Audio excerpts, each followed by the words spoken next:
Greetings and welcome back to the Basilisk Keep. In this episode, I'll be showing you how I went from this to this, and all of the blunders and mistakes that I'd made along the way.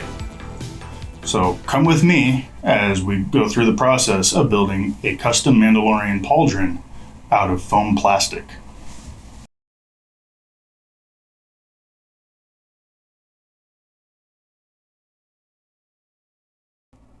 This is a piece of Sintra.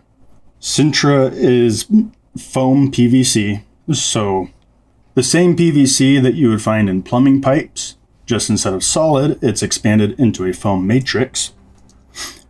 And what this allows us to do is it allows us to treat it like a thermoplastic. Now, there are some caveats to working with this. First, the cheapest way I could find it was in 1 foot square tiles. I think that I can get everything that I need out of it, but I'm going to have to limit myself pretty well.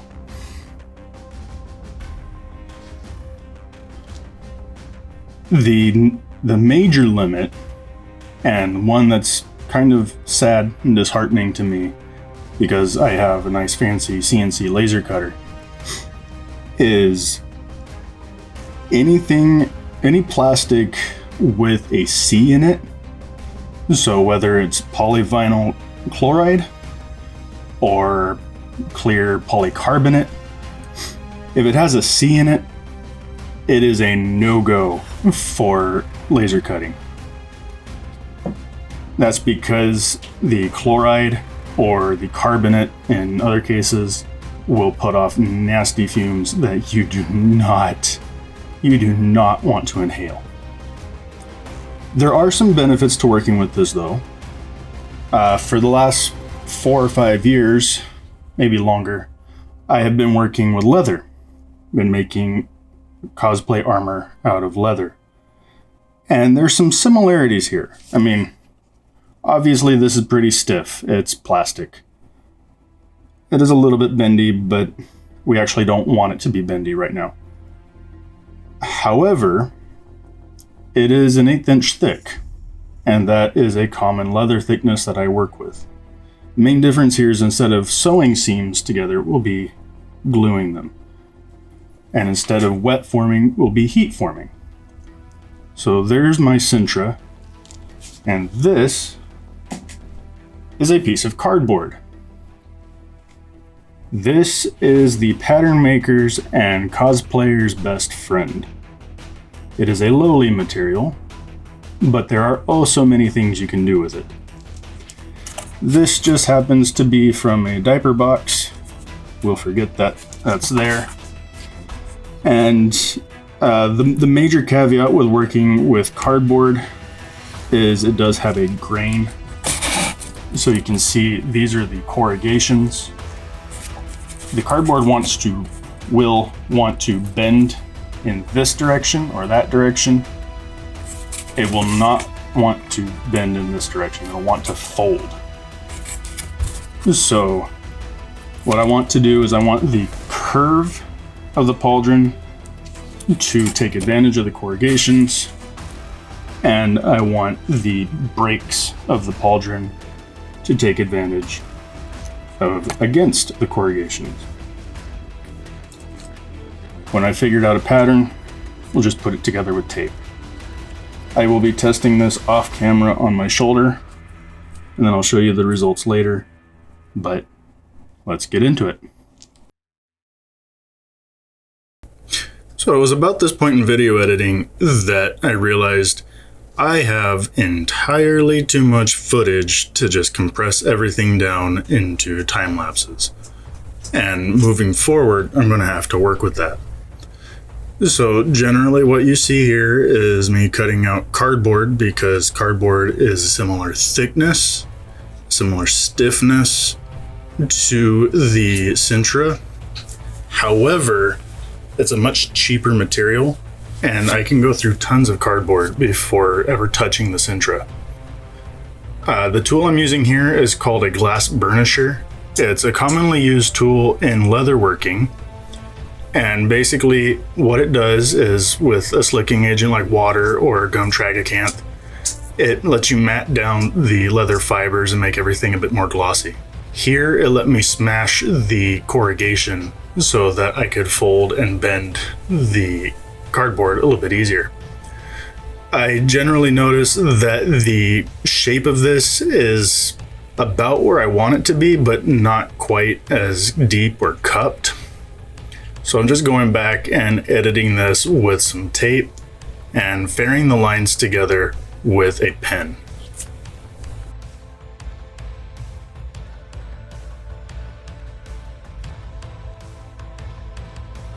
Alright, so here we are in CorelDRAW, which is my favorite vector drawing software. I have to admit it's a fair bit more pricey than Inkscape, considering Inkscape is free and CorelDRAW is a couple $100. But in the long run, it's also cheaper than Illustrator, because Illustrator is like $20 a month depending on your plan. Although, due to business concerns, I have both.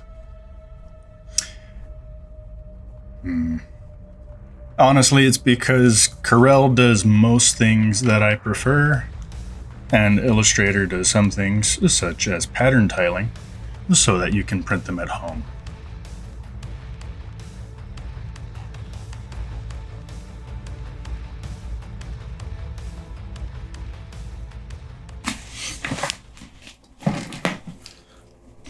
Okay, so this is how the pattern turned out.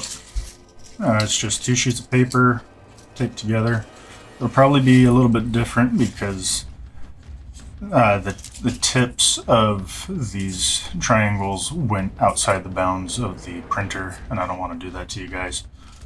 So I'll figure something out, like I said earlier. Again, this is the pattern. There's my fold lines. I'm just going to line this up with a clean edge. That way I have less cutting to do.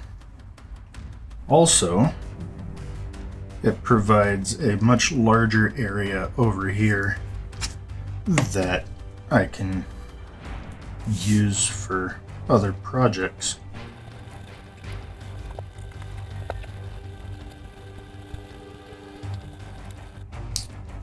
Tracing this out by hand is certainly tedious and probably it's not the cleanest. Let's face it. But my other option is to get like a washable glue stick and deal with washing off paper residue, or at least glue residue, once I'm done removing the paper. This, I think it's about the same amount of effort, less cleanup. So I'll just do this. I have my very sharp razor out. This is a snap blade razor, so I can just take pieces off as I need to.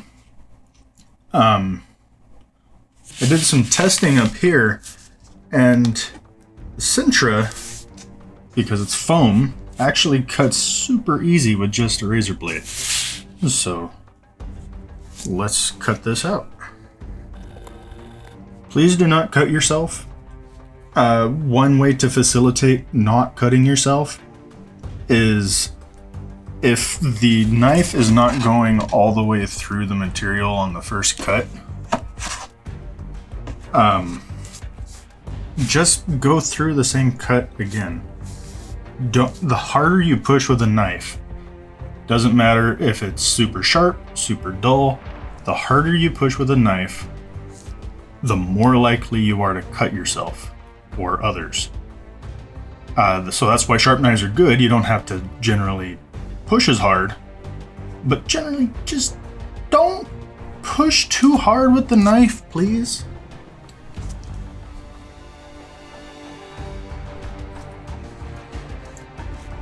I don't want any of you cutting yourselves. So This looks very similar to when I was cutting out the cardboard, it's just with the actual material now. I wanted to keep as many large pieces of Sintra in scrap as possible so that if I needed more material later on, I'd have that. Here I'm marking out and then grooving the fold lines. So this is a stitching groover, another leather working tool. And what this does is it creates, well, a groove in the surface of the leather that allows the stitches to sit flush with the surface of the leather. Here, it creates a relief that lets me make a sharper fold later on. Now, I realized that in order to get these angles to fold together properly, they would need to be mitered. That's a woodworking term for you. And I thought that the easiest way to do this would be with a Dremel tool. It's certainly a safe way to do it. You're not going to take off too much material ever. And I decided that marking the edge with a Sharpie would let me know when I have reached that top surface and shouldn't go any further. As you'll see later in the video, I decided that's not worth the effort. I'm just gonna do everything with the knife. I mean, even with the Dremel tool, I have to use the knife in the corners.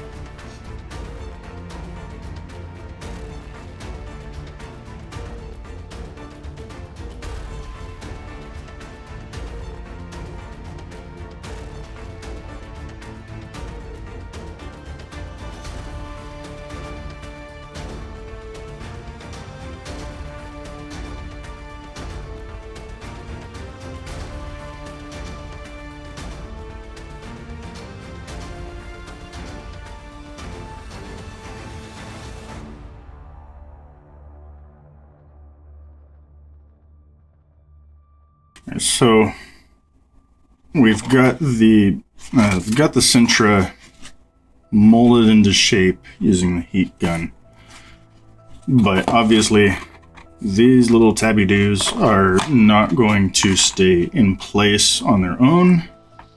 Still want to flop around, and there's some gaps that we need to fill in. So our secret weapon here is going to be super glue. Now, I think earlier I might have said that super glue can be kicked or set with baking powder. If I said that, I really do apologize. What I meant to say was it can be set with baking soda. And if I didn't say that, well, then ignore this. My super glue dried up in the nozzle, so I had to break that loose with a pin. And put on a fine bead.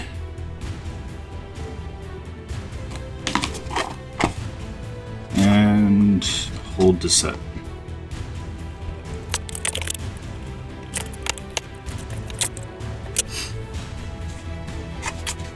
Alright, so that's pretty much stuck, not going anywhere. Now it's pretty much stuck, not going anywhere. But you can see there's still some pretty significant gaps that need to be taken care of. A lot of that can just be done by wicking in some super glue.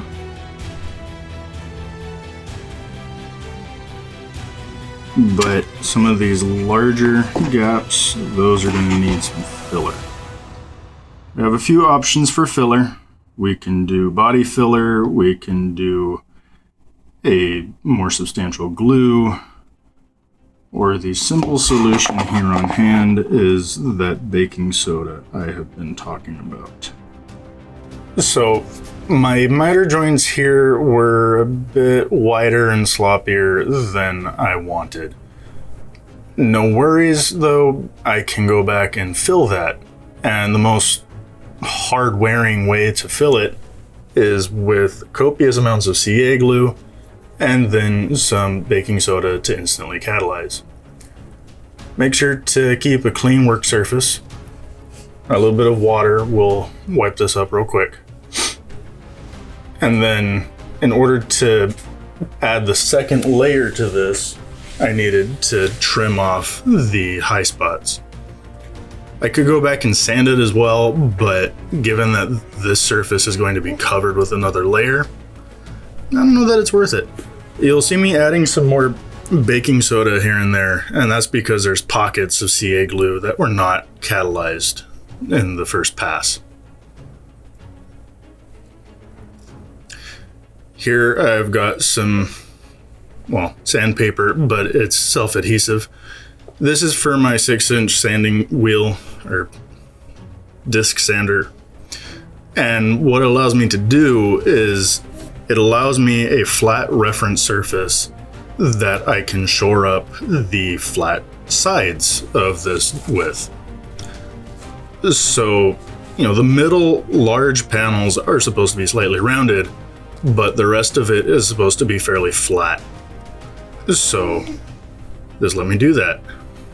I am sanding the rest of it so that it will glue to the outer layer a bit easier. So now it's time to put the outside layer on the pauldron. The reason I'm doing this is purely for aesthetics. It doesn't need it. I want it. It'll match with a lot of the Maker Baked armor that I'm using. Link down in the description.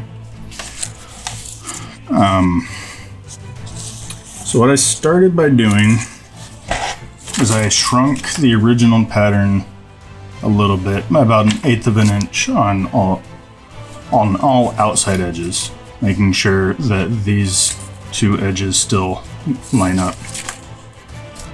And what I'm going to start by doing is I'm going to put this on the folded pauldron,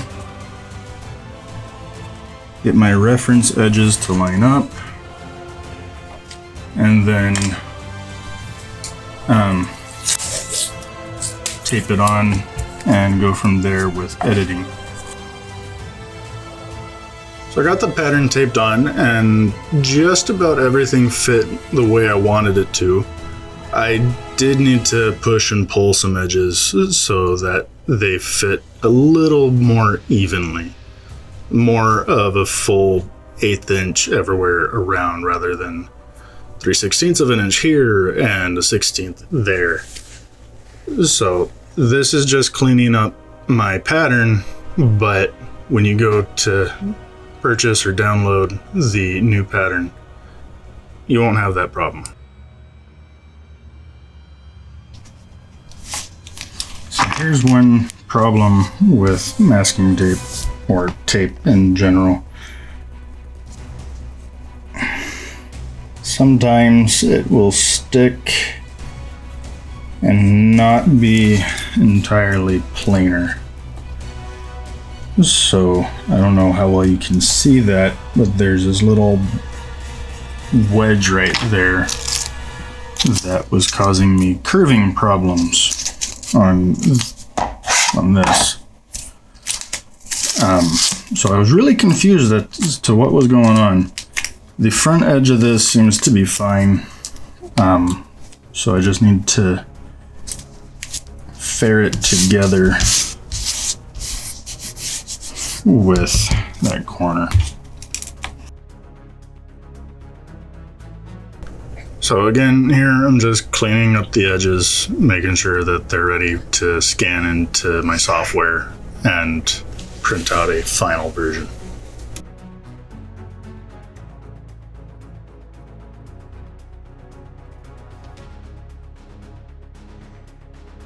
The reason I'm taping the pattern to the cardboard instead of just tracing it is because it's being really curly and wanting to go everywhere. Taping the pattern to the cutting or the material to be cut is a fairly common practice amongst leather workers. I don't do it typically because I just generally don't like it. But I think in this case it is a necessity. So in order to double check that my repatterning was done correctly, I decided to tape it to a piece of cardboard and do a fold test. It ended up turning out pretty good, I think. And you know, these pieces are symmetrical, so I just flipped it over and did a full piece of cardboard. That would give me a more accurate assessment.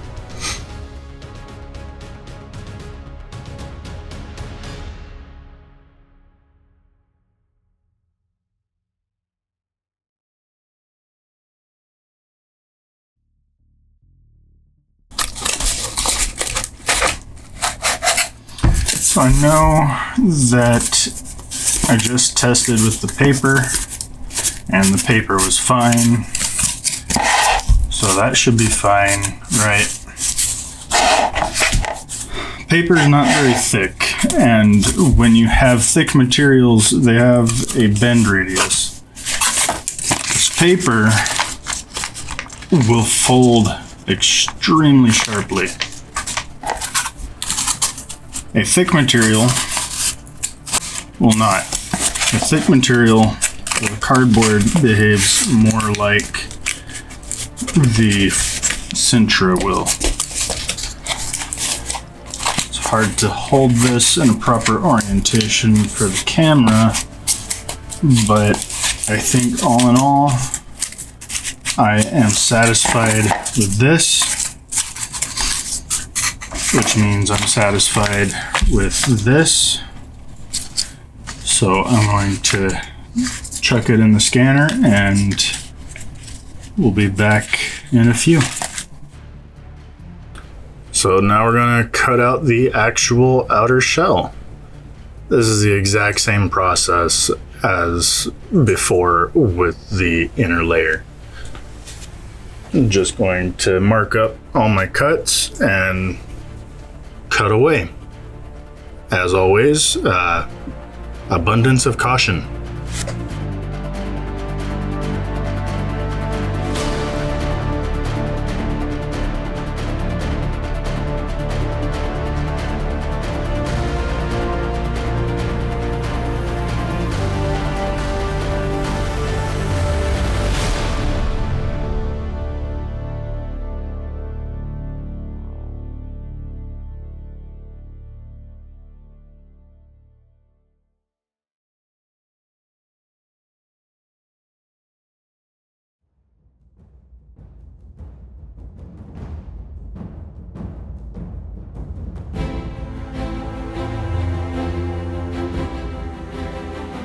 So as I mentioned earlier, I just gave up on the rotary tool. It wasn't worth my time. It was taking too long and it was kind of messy.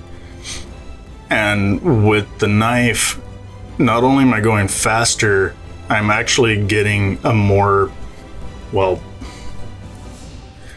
really a cleaner and a more consistent angle. I'm also cleaning up some of the outer edges here, just for aesthetic purposes. And generally, it should go without saying, if you're going to do this with a knife, be way more cautious than the already super cautious that I asked you to be if you're just cutting the flat Sintra.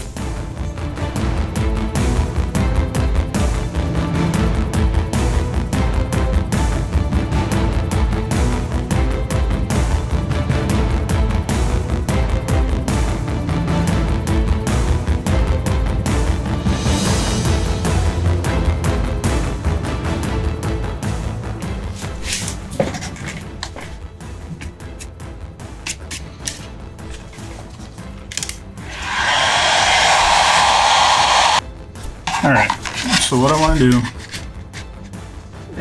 like my goal, is to form this a little bit, glue it down, and then continue forming while it's glued.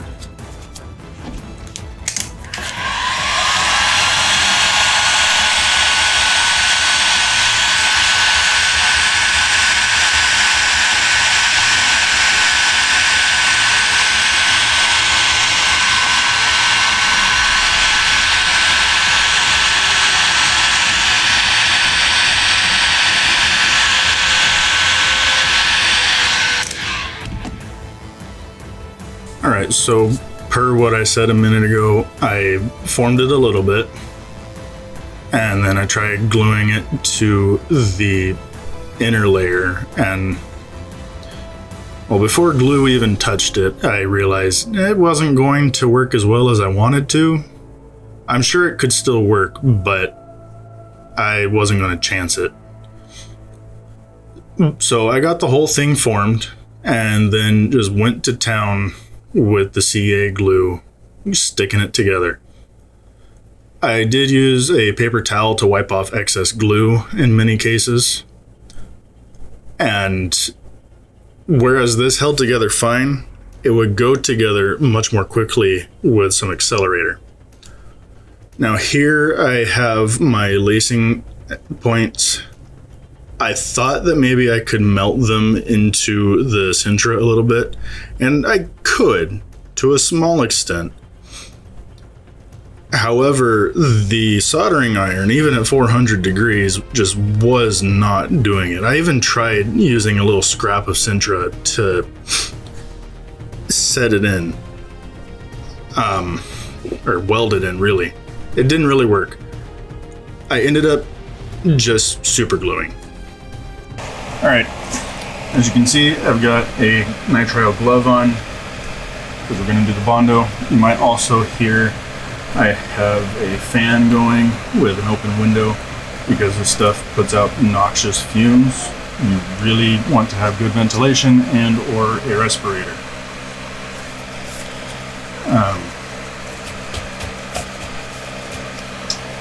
What I'm going to do, get all these crumblies off, is I'm just going to take a bit of it and get it on there with the fingers. I thought I was just going to fill the seams, but as you can see, and you'll see in a minute, I ended up filling a lot more than that. It turned out to be a good thing after I was done sanding, and you'll see when we paint that there were a lot of voids that needed to be filled. Bondo is dried. I find it usually takes no more than a couple hours. I could definitely be drier than it is, but this is good enough to start sanding in my experience. So I've got my not proper for the job sanding paper, and we're going to sand.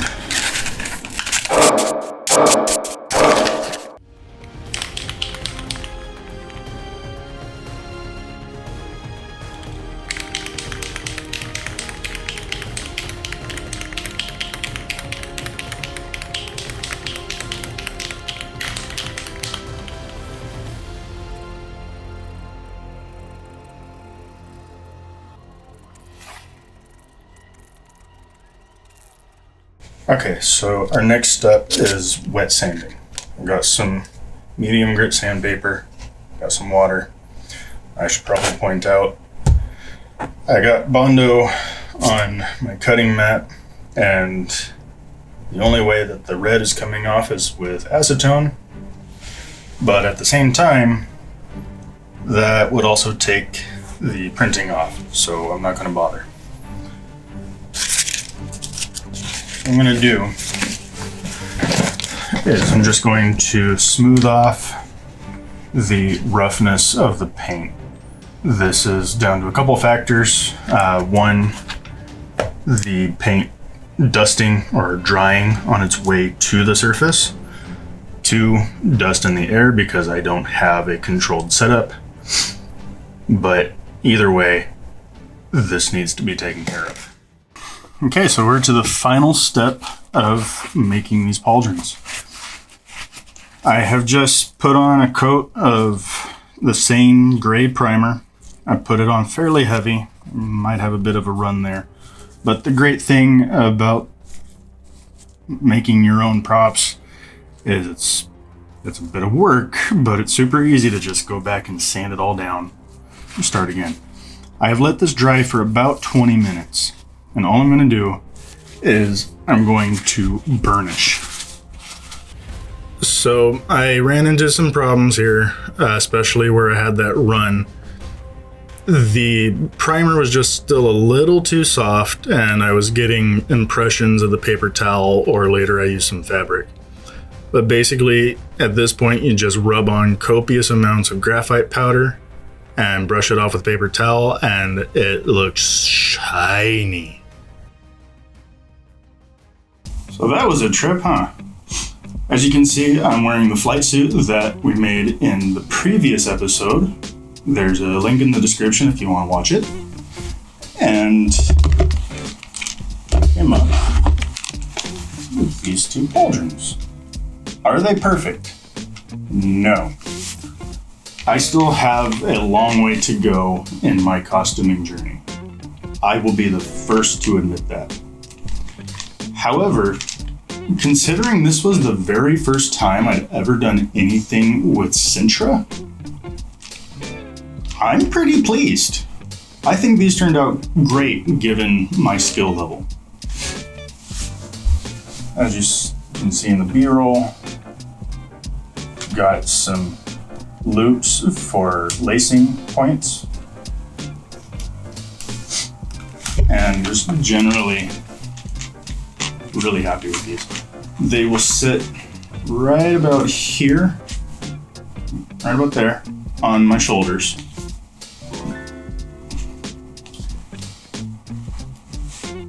They move pretty well.